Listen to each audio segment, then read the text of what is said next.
Président, nous avons passé plusieurs heures à échanger sur la qualité des produits et des repas servis, mais la qualité doit être au rendez-vous, tant du point de vue du contenu que du contenant, et le contenu de l'assiette est tout aussi important que l'assiette elle-même. Et c'est donc le sens de cet amendement qui avait effectivement été adopté dans une forme beaucoup plus ambitieuse à la quasi-unanimité par la Commission du développement durable et de l'aménagement du territoire. Et cet amendement vise à mettre un terme à l'utilisation des contenants alimentaires de cuisson, de réchauffe et de service en matière plastique dans la restauration collective scolaire, universitaire et dans les crèches dès 2025 pour les collectivités de plus de 2000 habitants. Il s'agit là, mes chers collègues, de répondre à un enjeu sanitaire et environnemental majeur. Sanitaire, car les repas servis, aussi sains et qualitatifs soient-ils, peuvent comporter un risque pour la santé de nos enfants s'ils sont préparés, cuits ou réchauffés ou servis dans des contenants alimentaires en matière plastique, quels qu'ils soient. Il est en effet démontré que des perturbateurs endocriniens peuvent être libérés au cours de la préparation des repas, comme le démontrait effectivement cette étude de l'ANSES de 2015 qui indiquait que cette migration était par ailleurs favorisée par la chaleur, voire aggravée en cas d'usure des plastiques, selon plusieurs études.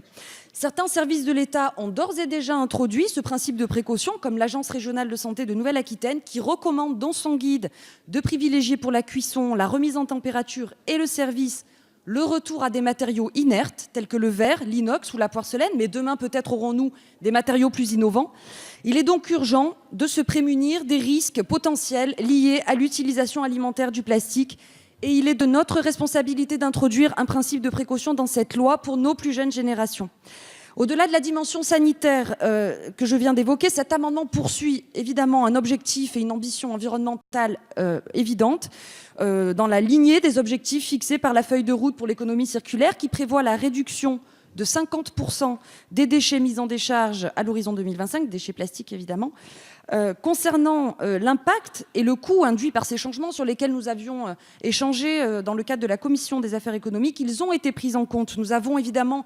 concerté les acteurs du secteur, de la filière, les collectivités, et bon nombre d'entre elles ont déjà fait le choix de cette transition, de revenir à des matériaux inertes en nous indiquant que cela avait été fait sans surcoût ou bien avec un amortissement extrêmement rapide. Voilà, donc en responsabilité, cet amendement vise, mes chers collègues, à une alimentation plus saine, plus sûre pour nos plus jeunes générations et à introduire dans cette loi ce principe de précaution si nécessaire pour nos enfants. Je vous remercie.